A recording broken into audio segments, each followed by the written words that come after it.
Good morning everyone. मैं ज्योति पारिक और आपका हमारे महाविद्यालय के इस यूट्यूब चैनल में एक बार फिर से स्वागत है। हमने पिछली वीडियो में आपके जो राजस्थान का भूगोल है उसमें हमने आपके जो राजस्थान की भौतिक विभाग हैं उनको देखा था। राजस्थान को 4 भौतिक विभागों में हमने विभाजित किया था, जिनमें पहला है हमारा अरावली रेतीला शुष्क प्रदेश, दूसरा अरावली प्रदेश, तीसरा पूर्वी मैदान और चौथा है दक्षिणी पश्चिमी पठारी प्रदेश। हमने इसके पिछले वीडियो में अरावली की जो पर्वतमाला है उसके बारे में डिटेल से अध्ययन कर लिया था और आज हम ये जो आपका पूर्वी मैदान है उसके बारे में पढ़ने जा रहे हैं।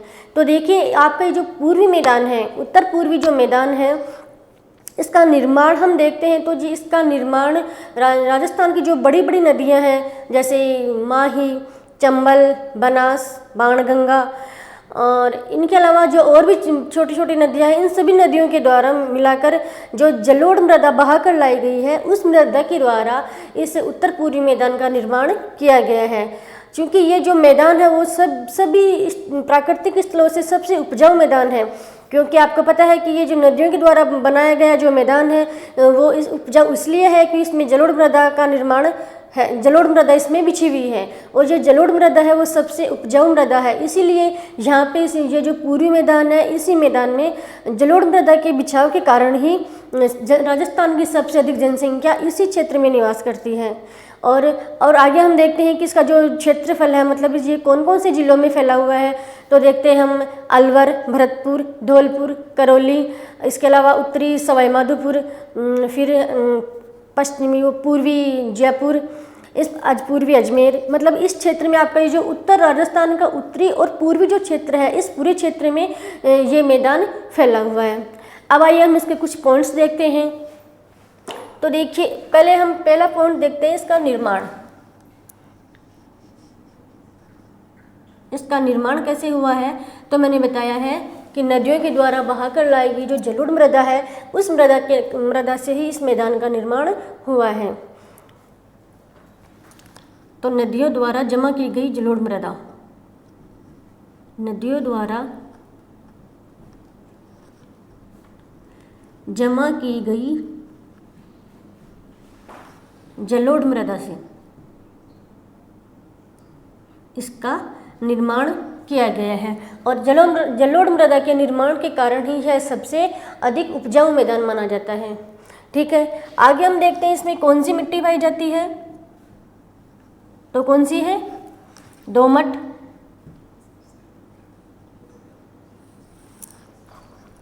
जलोढ़, दोमट, जलोढ़ और कछारी मृदा। जो सबसे उपजाऊ मृदा मानी जाती है वो मृदा यही है, दोमट, जलोढ़ और कछारी, और यही जो उपजाऊ मृदा है वो इस क्षेत्र में पाई जाती है। ठीक है, अब आगे हम देखते हैं कि इसका जो अध्ययन है, हम इसका अध्ययन करते हैं तो इसको अध्ययन के आधार पर 3 भागों में बांटा गया है। कितने भागों में, 3 भागों में। ठीक है, अब हम इसकी जो 3 भाग हैं उनको हम देखते हैं। तो पहला है माही मैदान, माही मैदान, और दूसरा है बनास या बाणगंगा, बाणगंगा का मैदान, और तीसरा है चंबल का मैदान, चंबल का मैदान। इसके 3 भागों में हमने बांट दिया है। पहला है माही का मैदान, दूसरा है बनास या बाणगंगा का मैदान और तीसरा है चंबल का मैदान। इस प्रकार से किसके आधार पर हमने बांटा है, अध्ययन की दृष्टि से आधार पर, कि हम इसका अध्ययन करते हैं तो अध्ययन की दृष्टि के आधार पर हमने इस मैदान को 3 भागों में बांटा है। पहला है माही का मैदान, दूसरा बनास या बाणगंगा का मैदान और तीसरा चंबल नदी का मैदान। ठीक है, हमने यहाँ तक देख लिया। एक बार हम फिर देखते हैं। इसका जो निर्माण है वो नदियों के द्वारा बहाकर लाई गई जलोढ़ मृदा के द्वारा इस मैदान का निर्माण किया गया है। इसकी जो यहाँ पे जो मिट्टी मिलती है वो जलोढ़, कछारी या फिर दोमट मिट्टी मिलती है, जो सबसे उपजाऊ मिट्टी मानी जाती है। और हमने इसको अध्ययन की दृष्टि से 3 भागों में बांट लिया है। पहला है माही नदी का मैदान, दूसरा है बनास या बाणगंगा का मैदान और तीसरा चंबल नदी का मैदान। अब आइए हम इनको एक एक करके इनके बारे में डिटेल से अध्ययन करते हैं।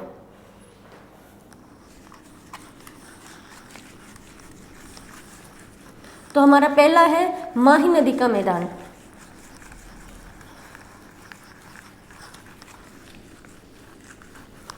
माही नदी का मैदान, माही का मैदान। तो देखिए आपको पता, नाम से ही पता लग रहा है कि माही का मैदान मतलब ये कौन सी नदी के द्वारा बनाया गया मैदान है? माही नदी के द्वारा बनाया गया जो मैदान है वही मैदान कौन सा है? माही नदी का मैदान।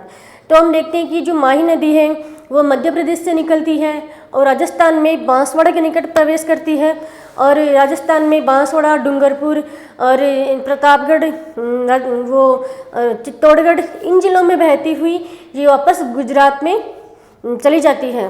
तो मतलब ये एक नदी है जो 3 राज्यों में बहती है। कौन कौन से में? मध्य प्रदेश से निकलती है और राजस्थान में बहती है, और इसका जो मतलब अंत होता है वो गुजरात में होता है। ठीक है, लेकिन राजस्थान की अगला इसका मुख्य जो पॉइंट है वो है कि ये माही नदी ही केवल ऐसी नदी है राजस्थान की जो कर्क रेखा को 2 बार काटती है। ये इंपॉर्टेंट पॉइंट है कि आपके एग्जाम में पूछ सकता है कि कौन सी नदी कर्क रेखा को 2 बार काटती है, तो कौन सी नदी है? माही नदी। ठीक है, और ये जो माही नदी है वो ही डूंगरपुर और बांसवाड़ा की सीमा बनाती है। हमने 2 पॉइंट देखे हैं कि ये कर्क रेखा को 2 बार काटती है। कौन सी रेखा को? कर्क रेखा को काटती है। ठीक है, और डूंगरपुर और बांसवाड़ा की सीमा बनाती है। डूंगरपुर और बांसवाड़ा की ये सीमा बनाती है।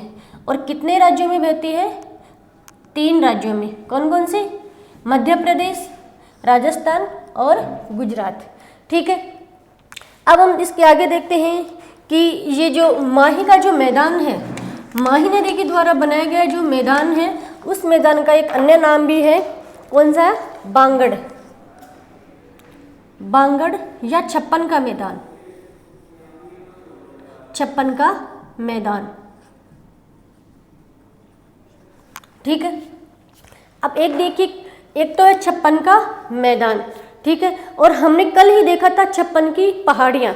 इन दोनों में कन्फ्यूजन बिल्कुल मत होना। छप्पन की पहाड़ियाँ तो है उसमें बाड़मेर में। ठीक है, और छप्पन का जो मैदान है वो आपका जो बांगड़ प्रदेश है, कौन सा? उदयपुर, डूंगरपुर, बांसवाड़ा, प्रतापगढ़, इसका ये जो दक्षिणी का जो क्षेत्र है उस क्षेत्र को बोलते हैं हम छप्पन का मैदान, जो किस नदी का बनाया हुआ है? माही नदी का बनाया हुआ है। ठीक है, जो माही नदी का जो मैदान है उसे हम बांगड़ या छप्पन का मैदान भी कहते हैं। ठीक है, अब हम देखते हैं इसका विस्तार कहाँ से कहाँ तक है। इसका विस्तार किन किन जिलों में है? तो हम देखते हैं बांसवाड़ा, बांसवाड़ा, प्रतापगढ़, बांसवाड़ा, प्रतापगढ़ और डूंगरपुर, इन जिलों में इस मैदान का विस्तार है, जिसको अपन छप्पन का मैदान भी बोलते हैं। ठीक है, मतलब माही नदी के द्वारा 2 मैदान बनाया गया है, वो किन किन जिलों में विस्तृत है? डूंगरपुर, बांसवाड़ा और प्रतापगढ़। जिन जिलों में जो माही नदी बहती है उन्हीं जिलों में इसका जो ये 2 मैदान है उस मैदान का विस्तार है। अब देखिए, हम देखते हैं अगला पॉइंट अपनी मिट्टी, कि इस मैदान में किस प्रकार की मिट्टी हमें देखने को मिलती है। तो इस मैदान में कौन सी मिट्टी पाई जाती है? लाल चिकनी मिट्टी। लाल चिकनी मिट्टी। अगला हमारा पॉइंट है उत्पादन, कि इस क्षेत्र में कौन कौन सी फसलों का उत्पादन किया जाता है। तो हम देखते हैं इस क्षेत्र में एक तो मक्का और चावल, मक्का और चावल का उत्पादन इस क्षेत्र में अधिक किया जाता है। और चावल की भी कौन सी किस्में? एक तो माही कंचन और माही धवल। इस प्रकार की जो चावल की जो ये किस्में हैं वो दोनों किस्में, मतलब ये चावल और मक्का, ये फसलें हैं वो इस बांगड़ प्रदेश, मतलब छप्पन का जो मैदान है, माही नदी के द्वारा बनाया गया जो मैदान है, इस मैदान में चावल और मक्का का उत्पादन किया जाता है। ठीक है, अब हमने ये छप्पन का मैदान देख लिया है, माही नदी का जो मैदान है देख लिया है। अब देखते हैं कि अगला जो हमारा मैदान है बनास नदी का मैदान।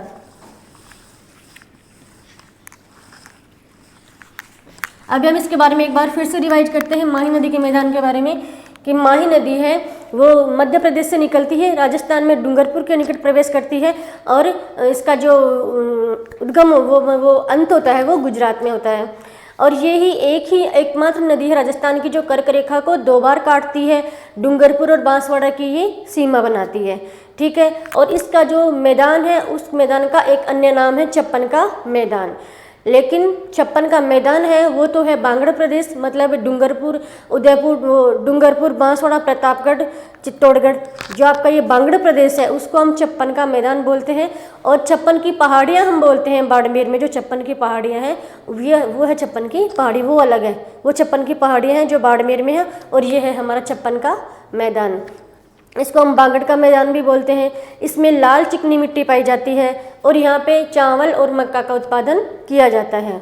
ठीक है, आगे हम चलते हैं और हम बनास नदी के मैदान के बारे में देखते हैं। बनास का मैदान, इसके बारे में हम देखते हैं। ये जो बनास का मैदान है वो बनास नदी के द्वारा बनाया गया है, और बनास नदी है जो राजसमंद में जो खमनोर की पहाड़ियाँ हैं, कौन सी? खमनोर की, जो कहाँ पे है? राजसमंद में। राजसमंद में खमनोर की पहाड़ियों से बनास नदी का उद्गम होता है। ठीक है, और ये राजसमंद, उदयपुर, अजमेर, भीलवाड़ा, टोंक, सवाई माधोपुर, मतलब इतने सारे जिलों में बहती है और फिर उसमें चंबल नदी में जाके मिल जाती है। मतलब राजस्थान की जो केवल राजस्थान में बहने वाली ये सबसे बड़ी नदी है। वैसे सबसे बड़ी नदी चंबल है, लेकिन चंबल 3 राज्यों में बहती है, मध्य प्रदेश, राजस्थान और उत्तर प्रदेश। ठीक है, माही भी 3 में बहती है, मध्य प्रदेश, राजस्थान और गुजरात। लेकिन जो केवल राजस्थान में बहने वाली सबसे बड़ी नदी कौन सी है? बनास नदी है। इसका भी आप ध्यान रखना कि आपको पूछ लिया जाए कि राजस्थान की सबसे बड़ी नदी कौन सी है, तो आप कर क्या होगे? बनास नदी, क्योंकि चंबल सबसे बड़ी नदी है लेकिन वो 3 राज्यों में बह रही है, इसलिए हम उसको नहीं मान सकते। और लेकिन केवल राजस्थान में बहने वाली सबसे बड़ी नदी है बनास नदी। ठीक है, हम इसके बारे में देखते हैं। तो बनास का जो मैदान है वो बहुत बड़ा मैदान है और इसको 2 भागों में बांटा गया है, और वो 2 भाग हम देखते हैं। दक्षिणी मैदान, दक्षिणी मैदान एक तो जहाँ से इस बनास नदी का उद्गम हो रहा है, और फिर उत्तरी मैदान, उत्तरी मैदान। ठीक है, अब हम देखते हैं कि दक्षिणी का जो मैदान है जहाँ से बनास नदी का उद्गम हो रहा है, कहाँ से हो रहा है इसका उद्गम? खमनोर की पहाड़ियाँ, राजसमंद से। तो हम इसका देखते हैं दक्षिणी का जो मैदान है उसका विस्तार कहाँ से कहाँ तक है, किन किन जिलों में है। तो देखते हैं, एक तो राजसमंद जहाँ से ये नदी निकलती है, फिर भीलवाड़ा, राजसमंद, भीलवाड़ा और चित्तौड़, ये तो आपके दक्षिण के जिले हो गए। ठीक है, फिर उत्तरी मैदान में हम देखते हैं तो अजमेर, टोंक और सवाई माधोपुर। अजमेर, टोंक और सवाई माधोपुर। तो देखिए हमने बनास के मैदान को भी 2 भागों में बांटा है, एक है उत्तरी मैदान और एक है दक्षिणी मैदान। दक्षिणी मैदान तो वो है जहाँ से ये खमनोर की पहाड़ी राजसमंद से नदी निकल रही है, और उत्तरी मैदान ये जहाँ पे मतलब यहाँ से बहकर उत्तर तक जा रही है, तो ये वो हो गया अपना उत्तरी मैदान। ये उत्तरी मैदान का जो विस्तार है अजमेर, टोंक और सवाई माधोपुर में, और दक्षिणी मैदान का विस्तार है राजसमंद, भीलवाड़ा और चित्तौड़ में। अब हम आगे चलते हैं और एक इसके बारे में आगे हम देखते हैं। तो बनास का मैदान तो अपना हो गया, फिर हम देखते हैं बाणगंगा का मैदान। इसका ही एक पार्ट है बाणगंगा का, दूसरा है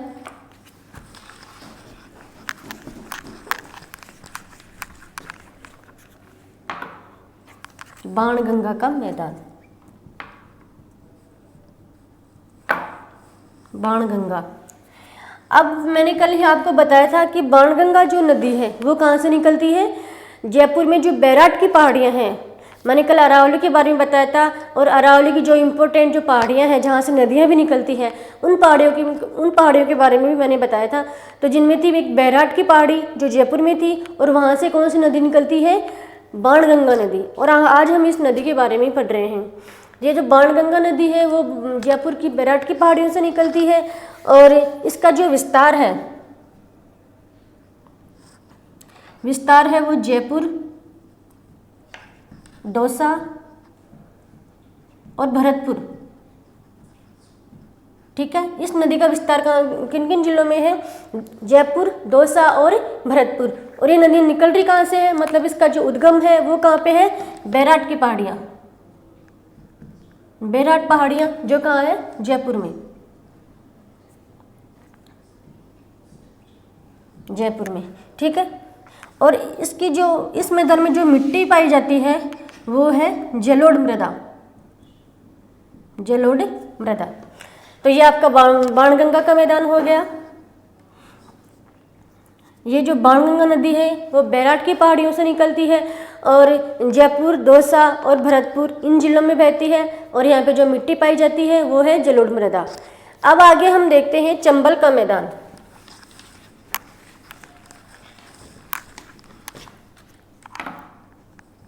चंबल का मैदान।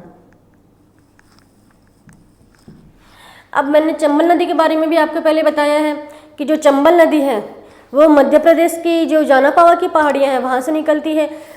मध्य प्रदेश से निकलकर राजस्थान में झालावाड़ के निकट प्रवेश करती है, और झालावाड़, कोटा, बूंदी, बारां, चित्तौड़, सवाई माधोपुर ऐसे होती हुई वो इटावा के नगर यमुना नदी में मिल जाती है। इस प्रकार ये भी एक सबसे बड़ी नदी है, लेकिन बनास से, मतलब राजस्थान में बहने वाली सबसे बड़ी नदी तो बनास है, और ये पूरी मतलब जिसका जो क्षेत्रफल है उसका वैसे इसका ज़्यादा है। तो देखिए ये चंबल नदी है, इसके बारे में हम इसकी कुछ विशेषताएं देखते हैं। और मैंने आपको पहले ये भी बताया था कि जो चंबल नदी है इसके ऊपर 4 बांध बने हुए हैं। आपको मैंने भी एक टॉपिक पढ़ाया था सिंचाई परियोजनाएं, उनमें ये टॉपिक बताया था कि जो चंबल नदी है उस नदी के ऊपर 4 बांध भी बने हुए हैं। पहला है गांधी सागर बांध जो मध्य प्रदेश में है, फिर राणा प्रताप सागर जो चित्तौड़ में है, जवाहर सागर जो बूंदी में है, और कोटा बैराज जो कोटा में है। इसके बारे में पहले हम पढ़ चुके हैं। अब हम देखें चंबल का मैदान। तो देखिए इसकी कुछ विशेषताएं हैं, उनको देखते हैं। अवनालिका अपर्दन सर्वाधिक। इसकी सबसे बड़ी विशेषता ये है कि जो अवनालिका जो अपर्दन है, मतलब अपर्दन है वो सबसे अधिक इसी नदी में होता है। इसी नदी का जो मैदान है वहीं पे सबसे अधिक अपर्दन होता है। जैसे जब बहाव इसका इतना तेज होता है कि ये अपने साथ बहुत मिट्टी का अपर्दन करते हैं। इसके कारण इसके जो बहुत बड़े बड़े गड्ढे भी इसमें, इसके जो नदी का जो क्षेत्र है उसमें पड़ जाते हैं। मतलब इसका जो अवनालिका अपर्दन है वह सर्वाधिक होता है। फिर है उत्खात। दूसरी इसकी विशेषता है उत्खात भूमि सर्वाधिक। उत्खात भूमि सर्वाधिक। फिर इसकी जो अगली विशेषता है बीहड़। बीहड़ इसको डांग भी बोलते हैं। ये जो प्रदेश है वो इसी नदी का जो अपवाद क्षेत्र है उसमें आता है। और डांग प्रदेश हम किसकी, डांग जो प्रदेश है उसमें कौन कौन से जिले आते हैं, करौली, धौलपुर और सवाई माधोपुर। इस प्रदेश को हम बोलते हैं डांग प्रदेश। और ये जो डांग प्रदेश है, ये जो चंबल नदी है इसी के रास्ते में ये अपना डांग प्रदेश आता है। फिर देखते हैं इसकी जो मिट्टी है वो किस प्रकार की है। इसकी जो मिट्टी है वो जलोढ़, जो सबसे अधिक उपजाऊ मानी जाती है। ठीक है, अब देखिए इससे ये जो आपका पूर्वी मैदान है, इस पूर्वी मैदान में राजस्थान की सर्वाधिक जनसंख्या भी पूर्वी मैदान में ही देखने को मिलती है। किस वजह से क्योंकि यहाँ पे जो नदियों के द्वारा बहा कर लाई गई जो जलोढ़ मिट्टी है उसके द्वारा, इस मिट्टी के द्वारा इस जो मैदान है उस मैदान का निर्माण किया गया है। और सर्वाधिक जो उपजाऊ फसलें हैं वो भी इसी क्षेत्र में होती है। इसी कारण वो पानी की भी अच्छी सुविधा है। इसी कारण से कुल मिला के इस क्षेत्र में राजस्थान की सर्वाधिक जनसंख्या पाई जाती है। तो हमने जो आपका जो उत्तर पूर्वी जो मैदान है उस मैदान के बारे में हमने आज डिटेल से हमने पढ़ लिया है। इस मैदान को हमने 3 भागों में बांटा था, माही का मैदान, बनास का मैदान और चंबल का मैदान। और आज हमने इन तीनों को हमने आज पढ़ लिया है और कल हम एक नए टॉपिक के साथ वापस आते हैं। तब तक के लिए थैंक यू।